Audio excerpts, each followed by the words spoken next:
Hello dear friends, welcome to knowledge review classes. आप सभी के लिए गुड न्यूज़ है कि एक नई वैकेंसी आई है टीचर की, जिसमें आप अप्लाई कर सकते हैं एज ए टीचर। ये कॉन्ट्रेक्चुअल जॉब है, यानी संविदा के आधार पर जॉब मिलेगी और इसमें सैलरी आपको 27,500 रुपये मिलेगी। चाहे आप टीजीटी हो या पीजीटी हो, यहाँ तक कि पीआरटी की भी वैकेंसी है। इसके अलावा भी वैकेंसी और है जिसको मैं आपके साथ डिस्कस करने वाला हूँ।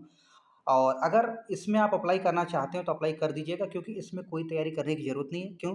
क्योंकि इसमें एग्ज़ाम देना नहीं है। ठीक है, इसमें फ़ी लगनी नहीं है, डायरेक्ट इंटरव्यू बेसिस पे होगा। ठीक है, आप अगर टीचर बनना चाहते हैं या फिर पैशन है आपका टीचर बनना, तो आप इसमें अप्लाई ज़रूर करिएगा। और ये अप्लाई कहाँ करना है, कैसे फॉर्म भरेंगे, कैसे इसमें आपका चयन होगा, ये सारी जानकारी मैं आपको डिटेल से बताने वाला हूँ। तो वीडियो को पूरा देखिएगा। अगर वीडियो अच्छी लगे तो लाइक, शेयर और सब्सक्राइब कर दीजिएगा। आपका कोई डाउट हो तो कमेंट्स करके पूछ सकते हैं। आप जिस भी एरिया से बिलोंग करते हैं वहाँ का, अगर उस एरिया में कोई वैकेंसी आप सर्च करना चाहते हैं एज ए टीचर वन, ठीक है, तो आप कमेंट्स करिएगा। अगर वहाँ कोई वैकेंसी आती है तो आपको अपडेट कर दिया जाएगा, ठीक है, वीडियो बनाकर। फिलहाल मैं बता दूँ ये वैकेंसी आई कहाँ है जिसके लिए आप बेताब हो रहे हैं। तो मेरे जितने भी व्यूवर्स हैं जो टीचर एग्जाम की तैयारी कर रहे हैं या अन्य वाले, वे लोग भी बहुत ध्यान से देखिएगा। खासकर वे कैंडिडेट जो 12th में है, वो सोच रहे हैं कि यार 12th के बाद बीएड करे कि न करे, 12th के बाद ग्रेजुएशन करे कि न करे, ग्रेजुएशन के बाद बीएड करे कि न करे, ये लोग बहुत डाउट्स है। और इन सभी चीज़ों के बारे में ध्यान से देखिएगा। हालाँकि बीएड तो 4 साल का हो गया है, लेकिन फिर भी डाउट होंगे आपके मन में, तो ये डाउट आपके क्लियर हो जाएगा। देखिए, ये वैकेंसी है सेंट्रल रेलवे की बात कर रहा हूँ। सेंट्रल रेलवे में आता है डिवीज़न ऑफिसर, मुंबई की बात की जा रही है। मुंबई में वैकेंसी आई है और ये कॉन्ट्रेक्चुअल टीचर की जॉब है जो संविदा पे है, यानी साल भर के लिए हायर किया जाएगा एकेडमिक ईयर 24-25 के लिए। यहाँ पे मेंशन किया हुआ है, ठीक है। School junior college Kalyan for academic year 2024 और 25। अब इसमें हम बात करेंगे इस वैकेंसी के बारे में, कौन-कौन सी पोस्ट है, अगर किस सब्जेक्ट से क्या किए हैं, आप फॉर्म कैसे भरेंगे, कहाँ से भरेंगे, इंटरव्यू देने आपको जाना है तो कहाँ जाना है, कब-कब जाना है, किस दिन जाना है, ये सारी चीज़ें मैं आपको आगे बताऊँगा। सबसे पहले हम देख लेते हैं क्वालिफ़िकेशन, और इन सब्जेक्ट से आपकी क्वालिफ़िकेशन है तो आपको सैलरी कितनी मिलेगी। अगर पीजी की मैं बात करूँ, ध्यान सुनिएगा, पोस्ट ग्रेजुएट की बात।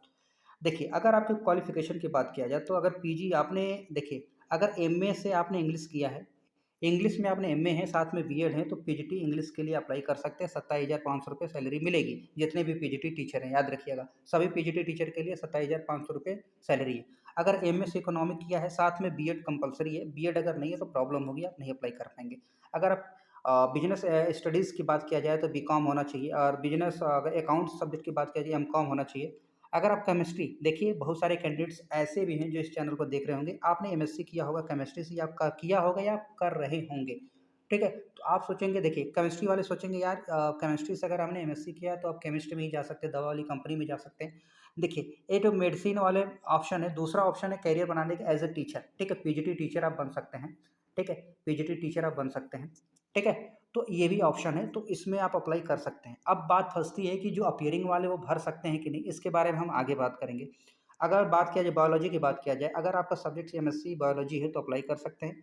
सैलरी ऑलरेडी मैंने बता दिया, पीजीटी के लिए 27,500। अगर टीजीटी की बात किया जाए सैलरी हो जाएगी 26,250, ठीक है। हिंदी की बात किया जाए तो बीए आपने हिंदी में किया है, साथ में बीएड है और सीटेट पेपर सेकंड क्वालीफाई हैं तो ही अप्लाई कर पाएँगे। और ख़ासकर ये मैं बता दूँ, अगर आपने हिंदी लिया है, सब्जेक्ट आपका सब्जेक्ट है मेन, तो 3 साल आपको पढ़े होने चाहिए। उसके बाद हम बात कर देते हैं इंग्लिश की, तो बीए इंग्लिश में हो, बीएड हो, सीटेट, सीटेट क्वालीफाई होना चाहिए। कंप्यूटर साइंस की बात किया जाए तो कंप्यूटर साइंस में कोई ज़रूरी नहीं है बीएड करना, क्योंकि इसमें बीई बीटेक है तब भी चलेगा आईटी से, ठीक है। पीजी डिग्री है, एमसीए है, एमएससी, सीएस है तो भी आप एलिजिबल अप्लाई करने के लिए। टीजीटी मैथ की अगर बात किया जाए तो बीएससी मैथ से होना चाहिए। बीएससी देखिए, BSc with PCM physics, chemistry और मैथ, और बीएड होना चाहिए, सीटेट पेपर सेकंड क्वालीफाई होना चाहिए। प्राइमरी टीचर की अगर मैं बात करूँ तो ध्यान से सुनिएगा, 12 पास होना चाहिए कम से कम 50 मार्क्स के साथ, डीएड होना चाहिए 2 साल का, और सीटेट पेपर 1 क्वालीफाई होना चाहिए, और इसके साथ आपको सैलरी मिलेगी 21,250 रुपये, ठीक।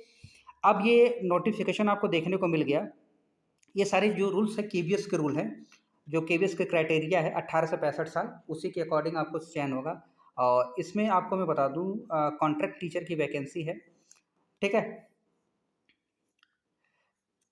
देखिए, 5 number in day, maximum teaching period allotted to the such contract. देखिए, इसमें बात होती है, अगर मान लिया आप टीचर के लिए अप्लाई होते हैं, पढ़ाने जाते हैं, तो आपको 5 इन नंबर ऑफ डेज, 5 5 दिन आपको पढ़ाना होगा। मैक्सिमम टीचिंग पीरियड आपके 5 होंगे, ठीक है, इन ए डे, दिन में 5 टीचिंग पीरियड मैक्सिमम हो सकते हैं। तो 5 से ज़्यादा नहीं होंगे, याद रखिएगा। अब हम बात कर लेते हैं जो मुद्दे की है कि आप इसमें अप्लाई कैसे करेंगे, क्योंकि ये आपके लिए बहुत इम्पोर्टेंट है, ठीक है?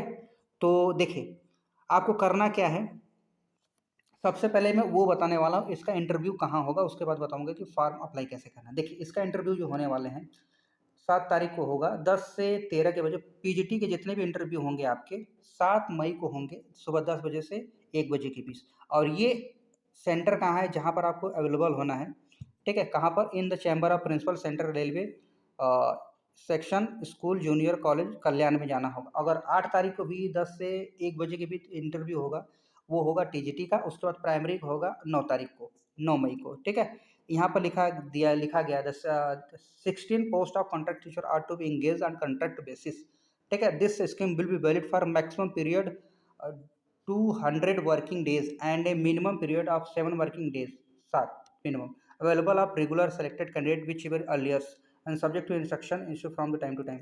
सारी चीज़ें हैं वो जो मेंशन की हुई है। कहने का मतलब आपका इंटरव्यू जो वेन्यू है ये है, और जो वेन्यू इंटरव्यू का डेट है, शेड्यूल आपको देखने को मिल गया, ठीक है? और ध्यान से सुनिएगा, अगर आप टीजीटी, पीजीटी या पीआरटी के लिए अप्लाई कर रहे हैं तो आपके सब्जेक्ट्स में कम से कम 50% होनी चाहिए एकेडमिक, अदरवाइज़ आपका नहीं है तो आपको प्रॉब्लम होगी, क्योंकि आप इंटरव्यू में नहीं बैठ सकते।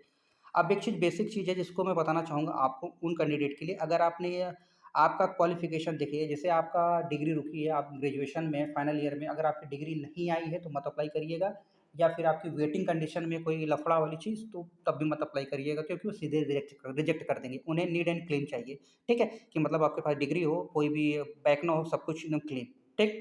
अगर आप जाते हैं वहाँ पे इंटरव्यू देने, तो आपको क्या-क्या लेके जाना है? ओरिजिनल डॉक्यूमेंट्स के साथ डेट ऑफ बर्थ सर्टिफिकेट होना चाहिए, एनओसी होना चाहिए, अगर आप कहीं जॉब कर रहे हैं एक्सपीरियंस सर्टिफिकेट होना चाहिए, एकेडमिक होना चाहिए, आधार कार्ड, पैन कार्ड, ये सब चीज़ें होनी चाहिए, ठीक है? अब हमने बता दिया आपको कैसे जाना है, क्या करना है। अब ये चीज़ें तो हमने बता दिया, और ये देखिए फॉर्म का ये फॉर्म है जिसको भर के ले जाना है। अगर आप पीजी की बात किया जाए, पीजी पोस्ट मार्क्स कितने हैं, रिमार्क कितना है, डिग्री में कितना पाया, ठीक है? बीएड में कितना है, कितने में से सीटेट है, एक्सपीरियंस है, वो सब मेंशन कर दीजिएगा किस चीज़ के लिए। ये सारी चीज़ें आपको मेंशन करना होगा, ये सारी चीज़ें भरनी होंगी फॉर्म। इसको अच्छे से भरिएगा और भर कर लेकर जाना है, ठीक? ये फॉर्म है, इसका मैं पीडीएफ टेलीग्राम पे अपलोड कर देता हूँ, इसको एक बार पढ़ लीजिएगा। पढ़ने के बाद अगर खासकर मुंबई के रहने वाले कैंडिडेट हैं तो इस फॉर्म को ज़रूर भरिएगा, क्योंकि आपके लोकेशन के नज़दीक है, आप जा सकते हैं। अगर यूपी से हैं या फिर अदर स्टेट से हैं, अगर आप जाना चाहते हैं, इंटरव्यू देना चाहते हैं, तो आप बेशक जाइएगा, कोई आपको रोकेगा नहीं, कोई भी, ठीक है? क्योंकि इसमें कहीं मेंशन नहीं किया है कि अदर स्टेट वाले अप्लाई नहीं कर सकते, ठीक है? तो अगर हमने अभी देखा है कहीं मेंशन नहीं किया, अगर इसमें लगे आपको कि हाँ मेंशन किया है तो मुझे भी इन्फॉर्म कर दीजिएगा। जहाँ तक मैंने पढ़ा है मुझे नहीं लगता कि कहीं मेंशन किया हुआ है कि अदर स्टेट वाले फॉर्म नहीं भर सकते, ठीक है? कॉन्ट्रेक्चुअल जॉब है, इसमें कोई भी अप्लाई कर सकता है, तो डोंट वरी। आप अगर अप्लाई अप्लाई करना चाहते हो तो अप्लाई कर दीजिए, और ये सारी इन्फॉर्मेशन आपको टेलीग्राम चैनल पर अपलोडेड मिलेगा, वहाँ से इस पीडीएफ को पढ़ लीजिएगा, और उसके पढ़ने के बाद ही अप्लाई करिएगा, क्योंकि कोई भी चीज़ें मिस नहीं होनी चाहिए, क्योंकि अगर मिस हो गई तो आप सिलेक्शन से बाहर हो जाएँगे। इतना अच्छा मौका मत चूकिएगा। जितने भी कैंडिडेट हैं मुंबई के रहने वाले ख़ासकर, या फिर आस-पास के रहने वाले, या फिर कहीं के भी रहने वाले हैं, अगर आप टीचर जॉब की तैयारी कर रहे हैं तो इस चैनल को सब्सक्राइब कर लीजिएगा, और बेल आइकन को ऑन ज़रूर करिएगा, ताकि सारी अपडेट्स आपको समय-समय पे मिलती रहे। हालाँकि वीडियो आपको कब मिलेगी इस चैनल पर, क्योंकि हम वीडियो वही बनाते हैं जो काम की हो, जो मुझे समझ में आती है कि हाँ, इसमें बच्चों का हो सकता है कल्याण, तभी हम वीडियो बनाते हैं। अदरवाइज़ अगर मुझे लगेगा कि इसमें अप्लाई करना मेरे अनुसार सही नहीं है तो मैं वीडियो नहीं बनाता, ठीक है? तो मिलते हैं नेक्स्ट वीडियो में, और जो लोग भी वीडियो अभी तक देखे हैं उनका बहुत-बहुत धन्यवाद, और मुझे आशा है कि आपको इस वीडियो में जानकारी अच्छी लगी होगी, तो लाइक, शेयर और सब्सक्राइब करिएगा। धन्यवाद।